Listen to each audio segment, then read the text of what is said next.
On the outskirts near the kingdom's capital, we can see our protagonist, Wazu, helping his fellow villager do the chores as he chops wood per her request. Suddenly the woman sympathizes with the young man as it turns out he's constantly compared to his sister, but then does the same and mentions the incredible talent of Wazu's younger sibling and the godly stature of his childhood friend, who is a holy woman. Nonetheless, Wazu appreciates the woman's gratitude as he watches her leave, finishing the task he just did for her. Afterward, his little sis, Kagane, arrives and happily informs him about the return of his beloved childhood friend, Arya. Wazu's eyes light up upon hearing the news, and they immediately rush to the capital, where the villagers are gathered to welcome the hero and the holy woman. As his eyes wide open, Wazu catches sight of Arya marching in the middle of the crowd along with humanity's savior, relieving the heaven out of him after confirming that his friend is safe. In front of a large audience, the king announces that their country is now safe thanks to the hero and his party who successfully subjugated the demon lord. Rather than that, Kagane is more fascinated by the beauty of Arya, giving the girl the impression that she's getting really far away from their kind. Ignorant of the commoner's thoughts, the king urges the hero to state the reward he desires, which leads to a bit of reminiscing by Wazu, who simply watches the awarding. Years ago, the guy and his childhood friend made a promise when they were 12 to stay together in the future, an early marriage proposal for the two children who then practiced being a hubby and wife after that to make their future wedding come true someday. It turns out that Kagane got pretty angered when she first heard it though, but that's for another story.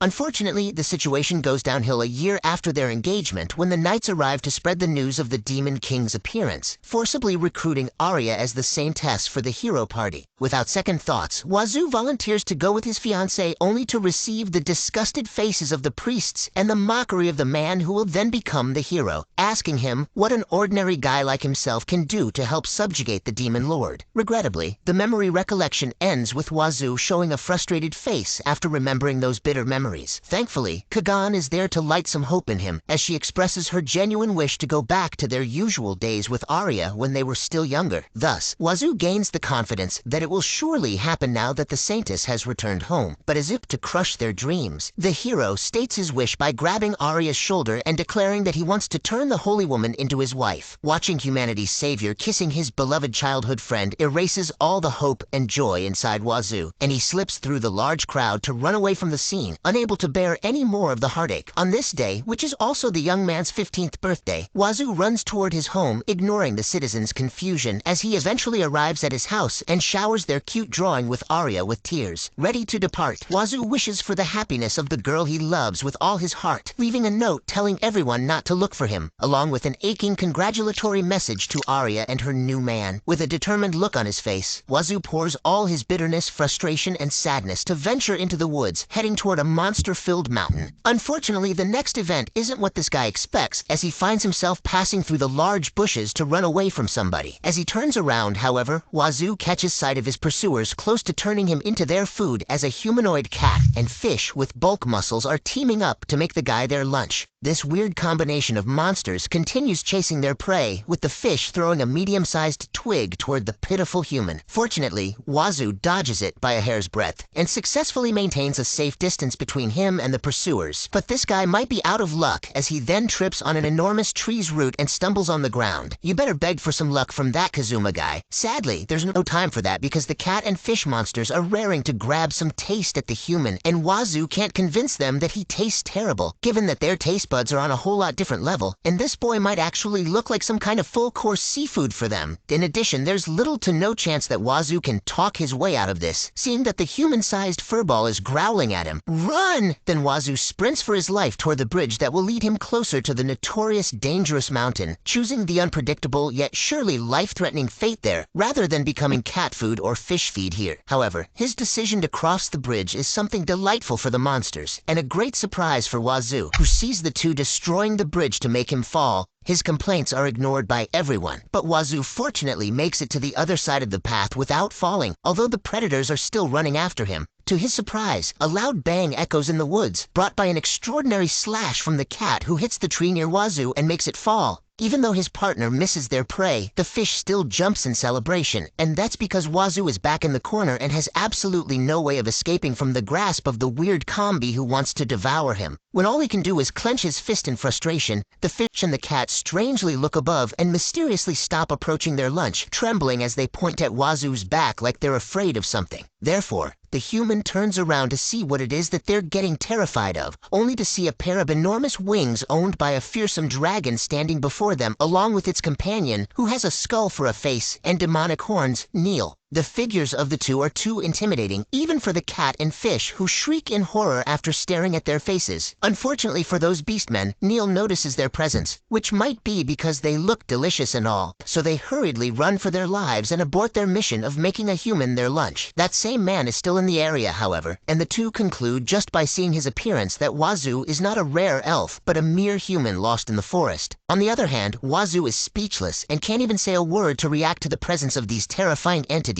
leading Neil to assure Wazu that there's no need to be afraid because they're not the slightest bit interested in him. Sorry, impossible task. Confused, Wazu asks what they mean by that, so the black dragon answers it by yawning and telling Neil that this tiny human won't fill his stomach, even with how many of him gather for his lunch. Thus, Neil rides the black dragon's back and flies away, leaving Wazu behind with his life intact and the thought, so that is a real dragon. Even how unexpectedly all the events turn out. Wazu learns that he can't cross the destroyed bridge anymore or else he'll drown, not to mention that the beastmen are still eyeing him as prey and have no intention of giving up anytime soon. On the bright side, Wazu sees a fruit getting harvested by ants and immediately discovers where the source is, so he climbs up the tree and secures his food. The skin tastes horrible though, so Wazu uses his Adventurer Guild card to peel it out of desperation because he didn't carry anything more useful for this exploration. Unfortunately, this prompts Wazu to reminisce about the reason for his registering as an F-ranked adventurer, which boils down to his wish to stand next to Arya and not lose to everyone's favorite hero. But even with his efforts, Wazu's stats don't increase drastically, mainly due to him becoming a slightly above average person who will pale in comparison even to his genius sister.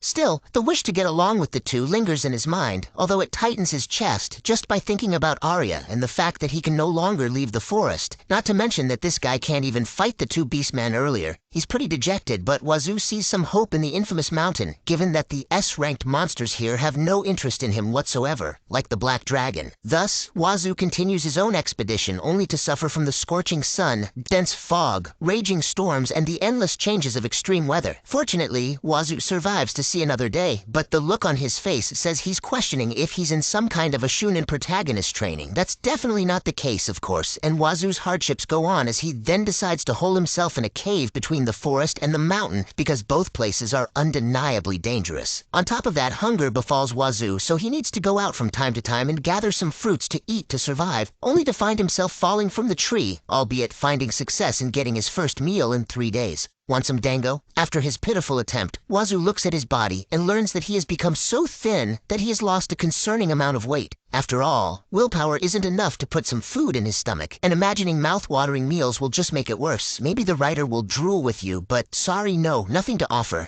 In the middle of his imagination, Wazu suddenly senses something rising within him, although it's not that shield hero, but the loud growl of his stomach instead. Thankfully, after a few days, Wazu stumbles into a blessing as he sees the leftovers of a certain beast and does the unthinkable, grabbing one bite after another until only bones are left. It tastes pretty good, apparently, but I think we will pass, alright? To eliminate the bad taste of the meat, Wazu gobbles the random plant beside him, which successfully does the job. Just ignore that it also inflicts a paralyzing effect on his mouth. Task failed successfully. Suffering from the ailment, Wazu crawls on the ground and fails to notice that he's already near a cliff, causing him to fall with his face kissing the soil. As he turns around, Wazu sees a mysterious ball in the night sky and assumes that it is the sun appearing in the middle of the evening. He continues lying down and doesn't think of the ball that much until it suddenly moves in panic, like it's lost in the forest, eventually stopping and staring at Wazu before rushing to the adventurer as if hitting him. As a result, the young man closes his eyes to prepare for the impact, but nothing happens, and the eye-like ball simply disappears. So Wazu assumes that it must just be his imagination and decides to sleep in spite of his paralyzed body. In the middle of his slumber, a dream surfaces in Wazu's mind, depicting what seems to be his memory of Arya showing the flower crown on his head, to which the boy replies, "It looks great on you." Therefore, the girl proposes marriage when they turn 15. But following that sweet moment is the shocking scene of the hero declaring his wish to make Arya his wife, kissing the girl in front of the childhood fiancé, whose hopes are crushed. Wazu immediately wakes up from his nightmare and finds out that it is already morning, regaining his will to live despite the harsh conditions he is in. Mysteriously, having that terrible dream improves his physical condition, but that, unfortunately, doesn't change the situation, which leads Wazu to go through the process of eating anything and vomiting afterward just to determine whether a certain plant is edible or not. After a long while, this lifestyle becomes the norm for the cheated adventurer, and Wazu starts to wonder if he can even return to human society, given how many months this guy has been living this way. Moreover, Wazu has no one to talk to since his departure from the village, and his face isn't what it used to be, especially because hygiene might be the first thing to neglect when struggling in a mountain full of monsters. With that said, he puts his red body liquid into the guild card to open it and see if there are some changes in his stats. This function is, of course, usable even if one is the lowest F-ranked or the highest S, so Wazu takes the chance to find out if his numbers have gone up. Unfortunately, his disappointment is immeasurable upon seeing words instead of numbers, saying that he's basically weaker and useless, and the future might not be bright at this rate. Just pause if you want to read all the insults. I don't want to be harsh this time around. Regardless, this strange sight makes Wazu wonder if his card is broken, so he checks the back to confirm it, only to learn about his unique title of having taste in bad food, followed by resistance against abnormal conditions and the staggering goddess's sympathy. 1, 2, 3, 5. 5 question marks surface on the guy's mind, and he can't calm down after discovering the shocking title, which causes Wazu to yell the question, "What in the world is going on?" Thanks to that, the adventurer manages to calm himself and proceeds to read the info of his abilities in detail. Sword skill is, literally as the name suggests, but the other two on the other hand are unique titles he received thanks to eating a lot of weird things. However, Goddess's sympathy takes the crown of the strangest because it is as if the goddess herself is telling Wazu she'll support him using her powers. The adventurer can't stop wondering what's wrong with his guild card and assumes that he must still be dreaming because it's the most reasonable thing to think in this case. Suddenly, he remembers the glowing ball last night and concludes it might be the goddess and she's somehow residing in his guild card now. Wazu convinces himself that the omnipotent being did exactly that, but all of his pondering causes the adventurer to ignore a concerning thing in his card, the percentage of him as a pure human, which is still, fortunately, 100%. Wazu is certain that he's weak, though, but the goddess replies to those thoughts with reassuring words that the adventurer will become happy because he has her protection. Shocked that the text has changed, Wazu slams the card, terrified by the goddess who can read his mind. Not to mention he should be careful from thinking inappropriate thoughts now. You know what I mean. Nonetheless, Wazu knows that the goddess's protection is a good thing as he then returns to the cave and remembers that his stats might be in negative numbers if the word descriptions are so harsh. Still, the skill having taste in bad food is one heaven of a blessing in disguise as it can increase his stats, and Wazu already knows how. His face screams insanity though. Let's ignore that. Brimming with motivation, Wazu gobbles all the unthinkable foods he can see and repeats the eat-vomit process endlessly, surviving the abnormal status effect like poisoning, thanks to the goddess's protection. Of course, Wazu doesn't neglect training his body day after day until approximately half a year goes by, and he undeniably gains a better look and strength. In spite of those changes, the description on the guild card is still in words, which makes it hard to understand, but it clearly shows the young man's improvement. Okay, except for the mana. On top of that, his skill evolves to Glutton, and the resistance has tremendously increased, but it seems like the goddess's support, which turns into the goddess's encouragement, somewhat makes this adventurer uneasy. Putting that aside, the young man exits the cave for his most awaited Big Day Wazu's first monster hunt. That said, it's still hard for him to fight due to a lack of weapons, so he has laid a trap and patiently waits for the meat, he means monster, to pass by. After seconds of hiding, the prey shows up, and Wazu can finally enjoy some meat again. But it seems like his luck stats are 0 because what appears in front of him is a slime. Yeah, his day is ruined. Obviously, this isn't a juicy forest livestock like he expects because this is clearly more of a jelly rather than meat. But Wazu's complaints don't last that long, and the guy just accepts that he's having a dessert for dinner. However, it turns out that he's getting full of himself, and Wazu only realizes that upon seeing that it's not just the bamboo that is melting, but also the lizard who's just having a trip in the soil. Poor guy just wants a vacation. Unbeknownst to Wazu, adventurer's usual strategy when facing a slime is using a fire arrow or a long spear, basically long-range weapons to destroy the monster's core. He will know that soon enough when the pitfall trap suddenly emits a smoke, followed by the slime shooting acid balls toward the adventurer. Taken by surprise, Wazu desperately finds something to use as a weapon, and eventually chooses a piece of pebble, wasting no time to counterattack as he throws the rock at the monster below the pitfall. The slime splatters immediately with one hit, so Wazu is left puzzled as he questions if this situation is really true. Unfortunately, the adventurer still doubts that he has gotten so strong, so he collects the scattered slime instead to secure his dinner and spends the next few days learning how to deal with the monsters in the forest. Inside the cave, Wazu ultimately creates a bunch of wall paintings about the creatures in the woods and even discovers various types of those monsters. In addition, Wazu also maps the entire forest after successfully circling around it in these past few days. Now what's left is to explore the notorious mountain filled with S-class beasts because, unlike his pitiful self in the past, the current Wazu is confident he can be stronger by going there. But more importantly, he can finally eat a slightly proper meal and live like a normal human being, although it's still concerning for him as to what his sister's reaction will be when seeing him in this state. Wazu is pretty sure she will scold him for having tattered clothes but will still offer to fix it like a caring sibling, making this Siscon sad because he greatly misses his little sister. Thus, Wazu crafts his new outfit using the materials he gains from defeating monsters.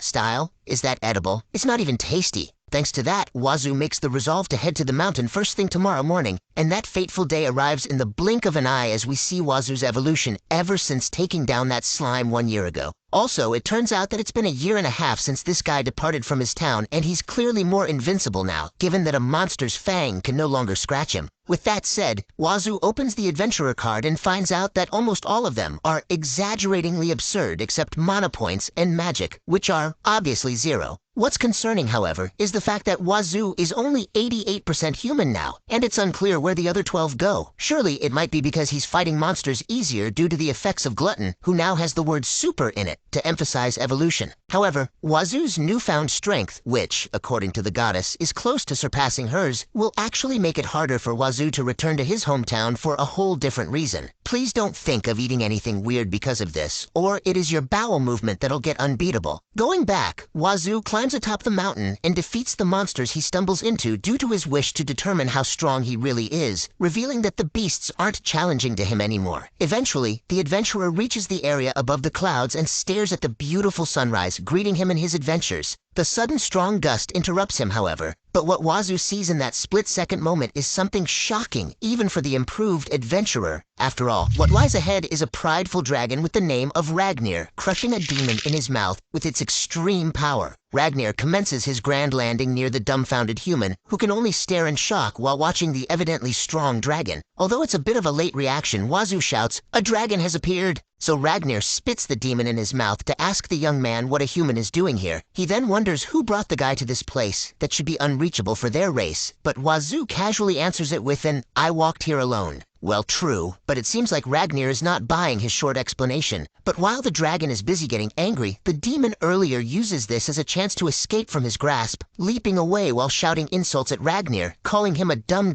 lizard. Even Wazu is surprised at the turn of events, seeing the devil preparing for a counterattack and all, only to get silenced by Ragnir's enormous claws in the end. Unfortunately, Wazu has utterly no time to worry about his stained clothes, because the dragon is asking him what he's doing here in his backyard, unaware that a harmless, small white creature is watching them. Intimidatingly, Ragnir orders him to play somewhere else, but that irritates Wazu instead, and he finally complains to the dragon, who has the gall to say that despite dirtying the adventurer's handmade clothes, ignoring the fact that the dragon thinks this human is too much of a dum-dum, Ragnir asks once again what he is doing here, only to learn that this young man is simply wandering for the reason that seems to pique the interest of the mighty being. After all, Wazu declares his desire to find someone stronger than him, leading Ragnir to challenge the human as he introduces himself as the Dragon King.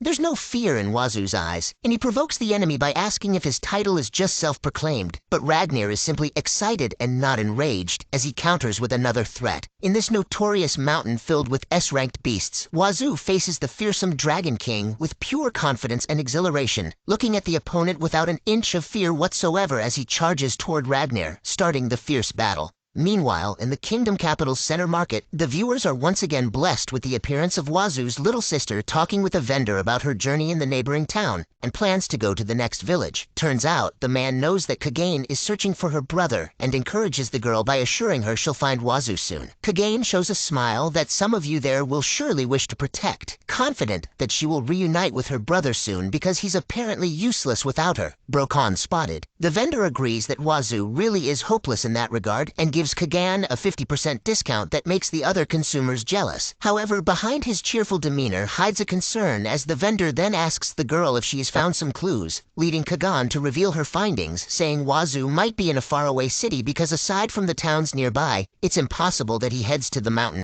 There's no way, right? Along the conversation, the vendor assumes that Wazu has found a girlfriend somewhere, but beware of the Brokan's smile as she might be harboring some bitter thoughts about that. To everyone's surprise, the cup Kagane is holding breaks all of a sudden, worrying not just the vendor but the other customers too. In the middle of the commotion, however, a peddler, Shiro, introduces himself to Kagane and offers his help in finding Wazu after hearing the discussion earlier. Despite feeling grateful to everyone, Kagane can't help but be concerned about her older brother's whereabouts, unaware that Wazu is in the middle of a battle against the Dragon King. Divine punishment for making the cinnamon roll worried. Putting that aside, Wazu defends against the claw strike of the Dragon King, who ultimately decides to use all of his powers in charging a fierce breath, which leaves too many openings for Wazu to strike back. Yet he chooses to face it head-on to discover how strong he actually is. The charge doesn't take too long, and Ragnar immediately shoots the fire breath at the human adventurer, roasting the heaven out of him. Amidst the scorching flames, Wazu manages to get up, shocking the Dragon King because what lies in front of him is the unscathed human who has bid goodbye to his clothes.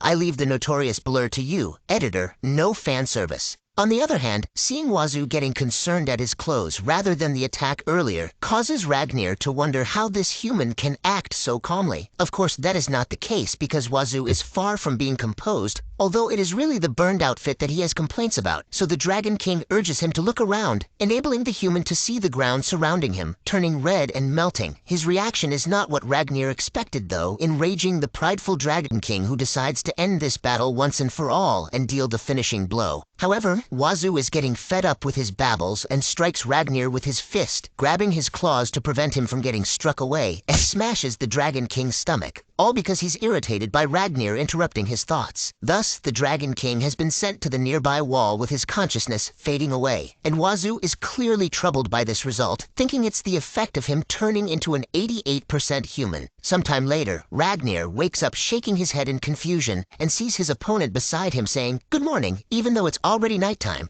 It is, of course, because this human is holding a grudge against the dragon who burned his clothes, but Ragnar wants to avoid talking about that at all costs, leading him to ask why he's still alive instead, considering that Wazu is the winner of their duel. Eventually, he finds out that Wazu doesn't have the intention to end his life because the poor guy just wants to acquire new clothes, causing Ragnar to burst into laughter thanks to the human's silly reason. With that said, Ragnar invites Wazu to come to his castle to get the outfit that he's eager to have all this time, and Wazu seems to be interested as he then rides on the Dragon King's back. Near the mountain's cliff, Ragnar reveals his name to the young man, who then introduces himself as a genuine human. Therefore, the two depart and Wazu enjoy the wonderful view of the flight while telling the Dragon King that he doesn't have any money to pay for the clothes he'll offer. Ragnar simply smiles in reply and assures Wazu that the single hit earlier is already the payment for the clothes. Not too long after, they arrive at the Dragon King's castle, and Ragnar lands on his home while asking the human's opinion about the magnificence of his house. Wazu agrees that this palace is more awesome and bigger than the castle in his home kingdom, Iskoa, so the Dragon King smugly snorts through his nose to boast more about it. Moving on, Wazu desperately needs to wear some clothes, but he's required to wait here on the balcony first because Ragnar doesn't want him walking around like this, and the editor's work will increase, not to mention you may get tired of seeing censors. Or will you? Anyway, Wazu can do nothing but wait for now, so he passes time sightseeing from the balcony until a certain something lands from the sky and hits his face. Upon removing it from his sight, however, Wazu learns that the culprit is a little white female dragon named Mir, who captivates the sight of some of you, but I don't know about the adventurer here.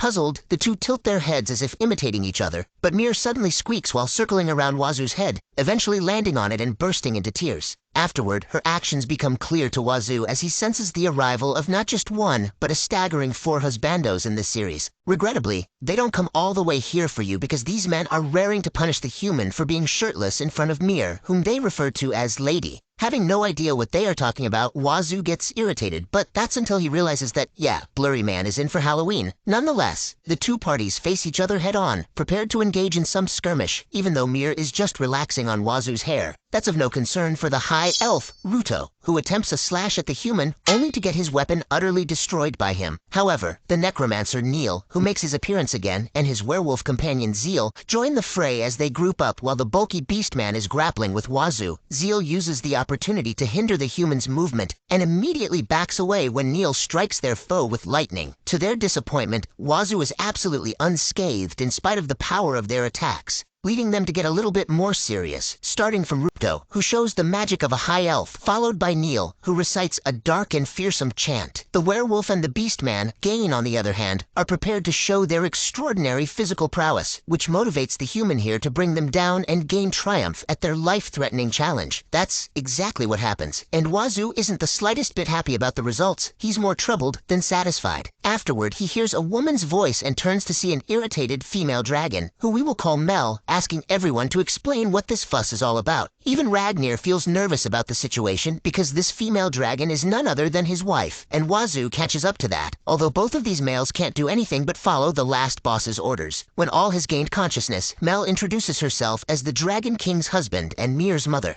She then glances at Wazu, who is finally wearing clothes after all this time, and points out that it's rare for her daughter to take a liking to someone other than them, which makes the 4 who are hostile just recently smirk in amusement. In contrast, the overprotective father asks the human if he doesn't have any inappropriate intentions for his daughter, specifically if he doesn't wish for her to turn into a human like some of you out there hope. Thus, Mel scolds her husband for feeling dissatisfied, along with Mir, who squeaks her complaints because the mother dragon is the only one who believes the person she puts her full trust in. Fortunately, it seems like the 4 have their full support too. So Ragnar, who refers to the human as a dear friend, also entrusts his daughter to him. Thanks to that, Wazu gets the urge to protect the small dragon at all costs, leading him to declare he'll do exactly that, even with his life at stake, like the fellow otakus here to their waifus. The next day, Zeal watches the two having fun through the window along with Neil, who can't help but point out that Wazu just doesn't look strong or terrifying enough to take the 4 of them down. The person being discussed notices them watching, though, and amicably waves at the two, forcing them into realizing that he's not a bad person. For Zeal, nice people are irritating, but I bet this werewolf is just being a tsundere for the sake of it. Still, Wazu continues playing with his small dragon friend, laughing in happiness as they have fun until Ragnar suddenly shows up behind the large wall and activates his fatherly intimidation mode. After a while, everyone has dinner while talking about themselves, and it seems like Wazu is asking for some advice about Mir always sticking to him. So Neil gives him the unexpected, then how about making a harem?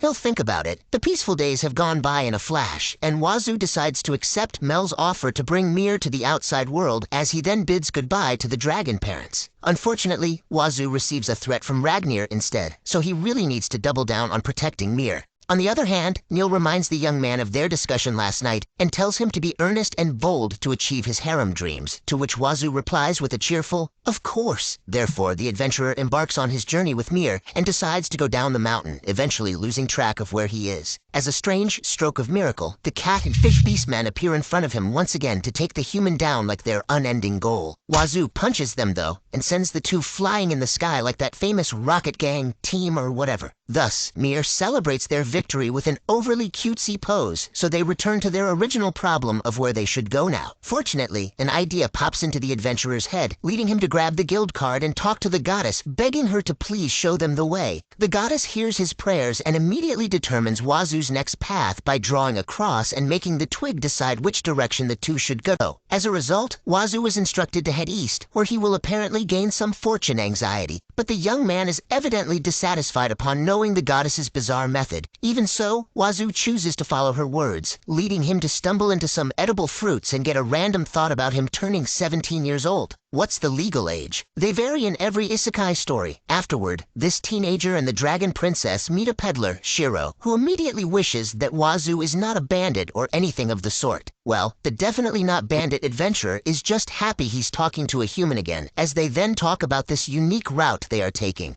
Unaware that Mir is getting jealous, Wazu considers this meeting as some kind of fate, but he, unfortunately, doesn't buy anything from Shiro's products because this guy is broke as, you know the word. Of course, he's planning to grab some the next time they meet, and the peddler is perfectly fine with that. But it seems like Wazu is too excited that he calls Shiro a friend of the same age. Mysteriously, Shiro takes time thinking about the word friend, but he eventually accepts it, and is quite happy about this situation too. Thus, Wazu invites him to a meal together when they meet again, and the two part ways after that and continue with their own journeys. Unfortunately, Wazu's happy mood ends when a single arrow goes in the sleeping Mir's way, enraging the human adventurer who destroys the weapon and angrily shouts the question as to who in the world has some nerve to shoot his precious little dragon. Driven with rage, Wazu sprints in the direction to find out who the culprit is, aiming to give him some bonks with his fist. Little did he know that a group of bandits was taking captive an elf named Shiana while threatening her companions not to make a move or else something worse would happen to their friend.